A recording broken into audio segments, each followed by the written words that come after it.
Okay, here we go. Gotta look on the back, make sure it's recording. Cut. Primitive as it be. Hold on, guys. Hope I'm getting this one. This one might be a pretty good one, man. I might have to use... I seen on one of my buddy's videos there, man, that his was going to be so long that he had to take notes, you know. He never usually used notes and shit like that. I never hardly use notes in either, but this time it's kind of important. It's about the Second Amendment, man. The Second Amendment,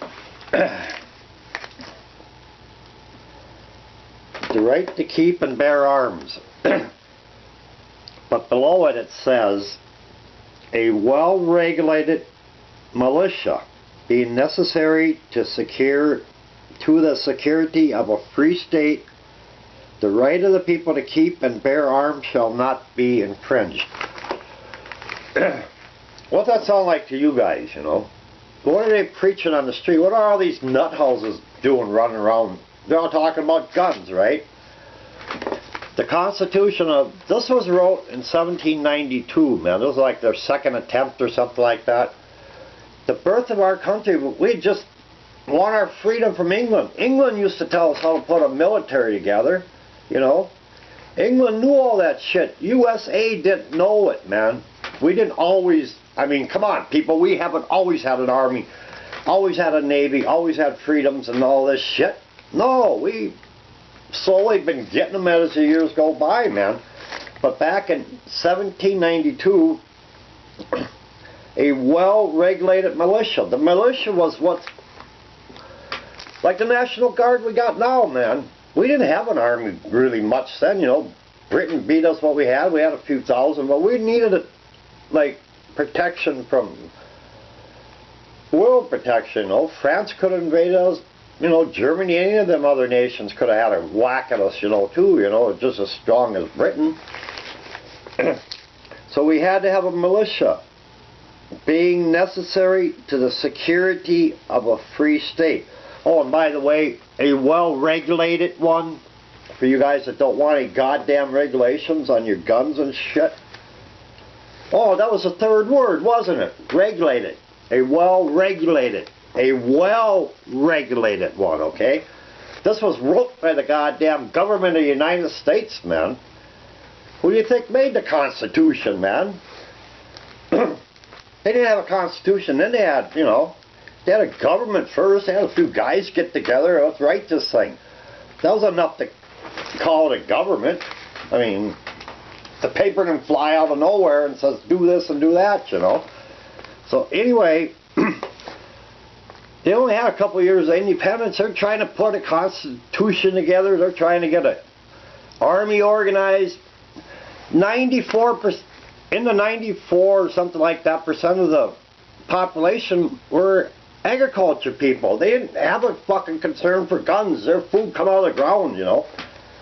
You know, your hunters maybe needed guns, or your army needed guns. That's the only people. They don't say a damn thing in here about guns. The right of the people to keep the militia. That's what they're talking about. That's the keep part of it. You know? They gotta have that. That's the only thing that stands between them and Germany, or them and France, you know, us in France or us in Germany. They keep this militia. They keep the National Guard, man, you know. And the bear arms. You know what the hell bear arms meant back then? You know?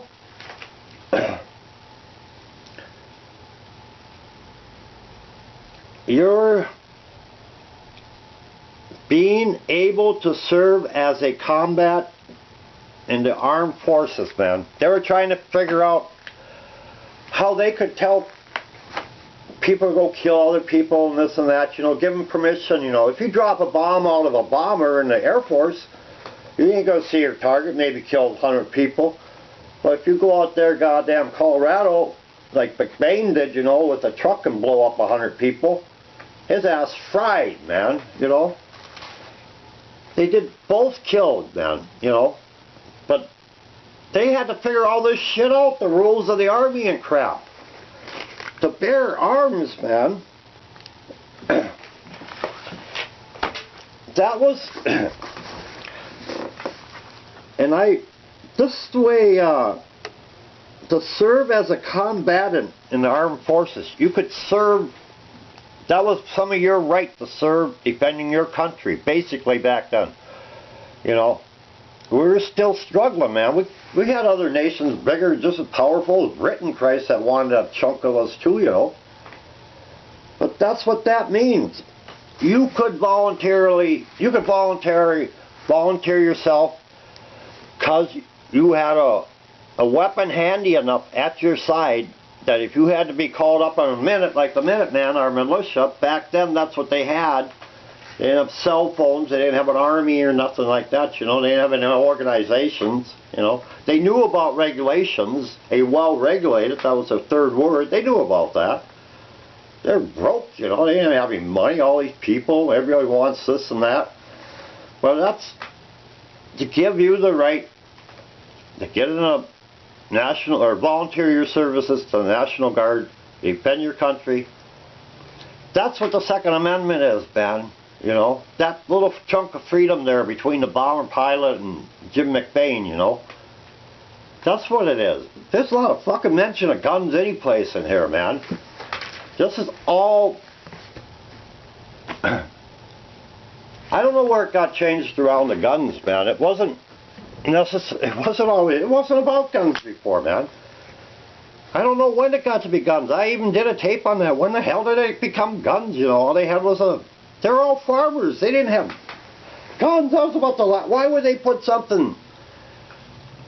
If guns are so damn important to them, and they weren't, man, why would they put that as the second most important thing in their new Constitution, you know, or Bill of Rights, you know, new word for it, but it was basically the extension of they had 7 articles or something like that in the first Constitution, but they didn't know how to write it, man, you know. They didn't have a famous writer like they had for the Declaration of Independence, you know.